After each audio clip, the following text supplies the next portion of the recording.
litigation.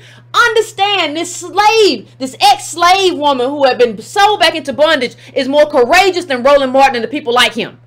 They can't stand on nothing for 8 years.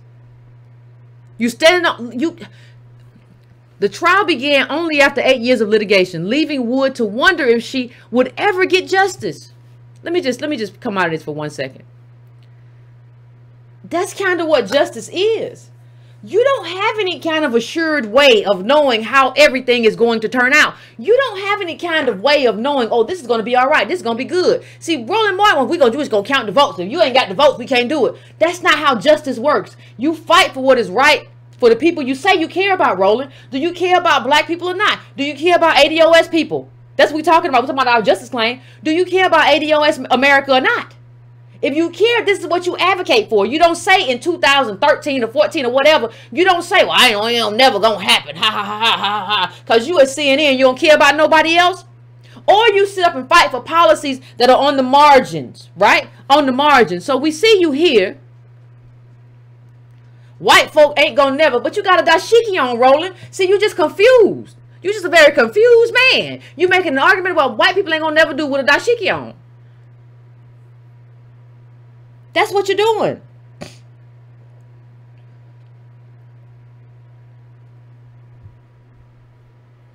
You're not here with us in the same space. And as somebody said, he says you can't build a movement without allies, referring to himself after explaining how he's anti-reparations. If you're you can't be anti-reparations ally to a reparations movement. You're not an ally, Roland. You're an enemy. You can't say that I disagree with reparations and then say you're going to need people like me. I'm an ally. How?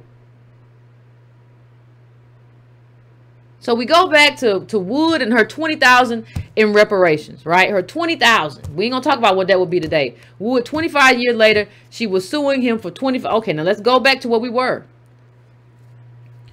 Let's read this one more time. Let's understand it. The trial began only after years of litigation, leaving Wood to wonder if she would ever get justice. Justice is never a certainty. Now she watched nervously as the 12 jurors returned to their seats. Finally, they announced a verdict that few expected. We, the jury, in the above entitled cause, do find for the plaintiff and assess her damages in the premises at $2,500, right? Now, somebody was telling me when I read it that what she received was around $60,000 in today's numbers. But honestly, given who she was, an ex-slave, they could have just hung her outside for just challenging white America and white power. They just could have said, we're going to hang you from this tree. Come in this courtroom with your BS. She stuck with that thing for years. And part of what I'm saying here is that you are not promised an immediate outcome. You are not promised something is going to happen today. What you have is a job to do. And it's a job that some people don't want to do. It's easy to pretend like you're white and say, I'm just going to count the votes. You don't have to count the votes. Okay. Well, that means you don't believe in what we talk about. You're not an ally. So when you tell me, well, white folk ain't ever gonna, you're not an ally, and that's a very weak thing. You're kind of verbose in terms of how you talk about things. I'm Roland Martin, not a. But no, when you tell me white folks ain't ever gonna, as if the government is just whiteness, you really kind of signal to me that you don't have the internal fortitude. You don't have the internal fortitude that Henrietta Wood had. You don't want to fight for a long time. You don't want to put everything on the line for this. Because I want you to go back, fam, I want you to go back a little while. Just go back a little while in your head. When you go back, one of the things that you'll figure out is that everybody during those, when you look about the leading up to slavery, right after slavery, when you saw Frederick Douglass and everybody, even you saw people. Now later on, we had debates. It's not saying Frederick and Booker and people were not on different, like one came after the other, but it's not saying that like there were not differences in these opinions. But like nobody could come out and say like, well, I don't agree that we should get anything, or I think some of them should still be slaves. You have to be on the same page regarding what kind of transformative politics are necessary. You have to be on that same page. And then you have Roland saying something else, which I thought very odd. He says, well, I can make the argument for reparations. I can make the argument, but it ain't going to happen, basically. Why would I? Why would I waste my time? I can make the argument, but why would I do it? You ain't going to waste my time. I got dashikis to buy and things to do. I don't know what y'all doing.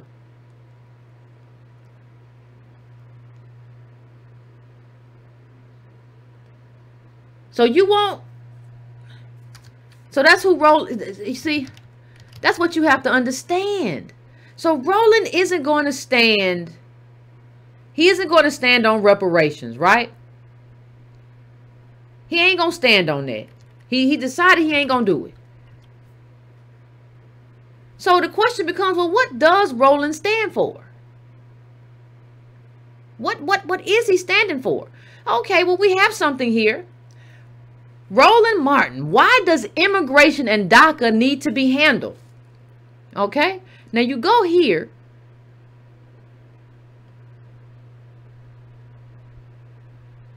And he basically says, he says something very interesting. Pay close attention. I'm going to try to bring it up a little closer. Both Roland Martin and Riley feel that the Democratic Party needs to take a stand when it comes to immigration. Democrats should say we ain't voting on for nothing unless there is a clean DACA bill, explained Martin.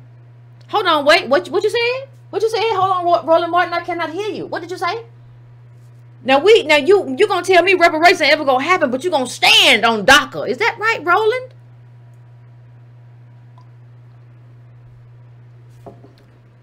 If they let this administration and GOP continue to attack children, explained Riley, this will halt the blah blah blah. But Roland, I don't understand. Like, you telling me like we gotta stand now. Understand what DACA is. While we're talking about it, let's just begin to understand what it is. Let me see if I can find a clip to kind of for people who didn't, you didn't know what Obama did and what Obama was doing and all that good stuff. I want to bring it up. So Obama goes it alone, shielding up to 5 million immigrants. It's more than that, probably, from deportation. Now here's just a quick and dirty. It's a lot more to it, but we ain't gonna get into it.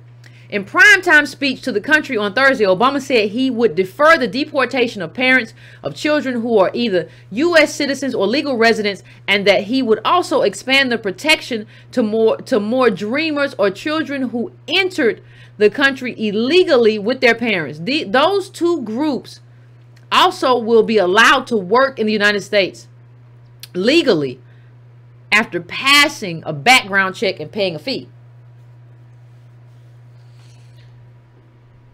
So what Roland Martin is telling you is that he is willing and able and ready to do more for people who are undocumented, meaning non-citizens, than he's willing to do for the people, the ADOS, American descendants of slavery, who have built this country and been here 400 years and have been oppressed during that whole time. He says Congress should the Democrats shouldn't do nothing if DACA ain't handled. If DACA ain't handled, y'all shouldn't do nothing. This is the same man who tells us, the same man then tells us that we're not going to get no reparations, a pipe dream. You would never say that about DACA. You are not an ally. And I don't even know why anybody shows up to watch Roland Martin unfiltered, whatever the heck it is. I don't know why you show up to watch him, because you need an advocate. See, Roland Martin talks and he wears ascots and stuff. And so you believe in something that's not true. You believe that like this man is advocating for me. He's a black voice. Nobody does a daily show but me. Me. That's what he said. But But you say you advocate for us and you do all that stuff. You do the same stuff I do. When I say family, when I say what's up, fam, I mean this is my family. These are my people. That's how we were at the conference. You say, what up, fam? What's going on, fam? How you doing, fam? But then you go all the way over here and you advocate for DACA. Non-citizens, doesn't matter what contribution they did or didn't make, they haven't been oppressed like us. Right? Not the same. You go over there and advocate, well, Democrats should stop everything. You advocate for them, but when we talk about reparations, well, you know, you don't have the votes. You just don't have the votes. You didn't tell DACA, you didn't tell the people who were in favor of DACA, y'all just don't have the votes. Go sit down. You don't have the votes. It's all about the votes. Go sit down. You don't have the votes. You didn't tell them that. And understand, when you go back to Obama, you have to understand one thing. Obama vastly expanded executive power because he didn't go through Congress with this with DACA. It was an executive order. Right? So he expanded executive power and he didn't do it. He did it because the people who were in favor of DACA, they started showing up at events that Obama was having and calling him the deporter-in-chief. You had people who were undocumented or were in favor of people who were undocumented and advocating them doing more than us. Advocating more than ADOS. So when you get to this other thing, let me just say.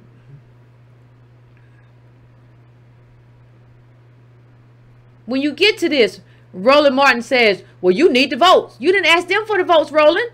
You didn't ask them for that. And it's, you know why too? Because it's unnecessary. You don't need the votes. The votes are what we need to do. We have to have the votes for reparations eventually. That's how everything has to end. But what Obama showed and everybody else shows is that you can do it. You can make your advocacy. You can move politics and move opinion without a House or a Senate vote. You don't have to have just 218 or 60. You can move opinion and move the needle without a vote. You say you Mr. Politico. How you don't know that? The people who did DACA, they used that whole thing to find themselves as dreamers, get the president to move in a certain direction, and now they have a bill passed in the House. That executive order led to a whole lot of trickle-down stuff, right? And it doesn't matter that, well, you say, well, Yvette, you know, well, that, you know, but that was one thing. This is another. The strategy is the same. Roland Martin is told people who were in favor of DACA, y'all should blow up the whole Democratic Party over DACA. Then when we said, what about reparations? Well, he said, you're never going to get it. How you watch that man? How you watch that man and think he for you? He's a careerist.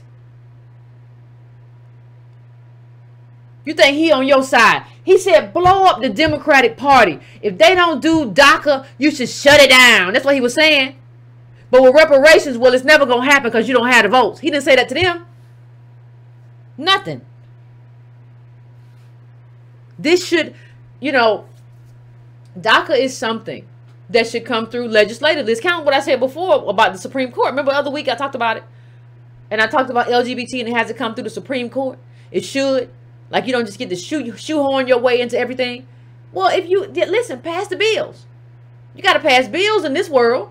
This is America. You got to pass bills. And they got to go through the House and the Senate. And they got to have a conference. And then they got to go to the president. You got to sign it. That's what got to happen. You don't get to just, you live off an executive order. How you don't know that, Roland? Mister, you got to have, you got to know what you got to do. You got to, how you don't know that? Tell them to pass their own bill. If you ain't scared, you scared? You don't want to make, you don't want to make them mad, huh? But you can talk to us like dirt. Are you serious? You think it's going to happen? So let me just take you somewhere else. Let's just go somewhere else. Really, really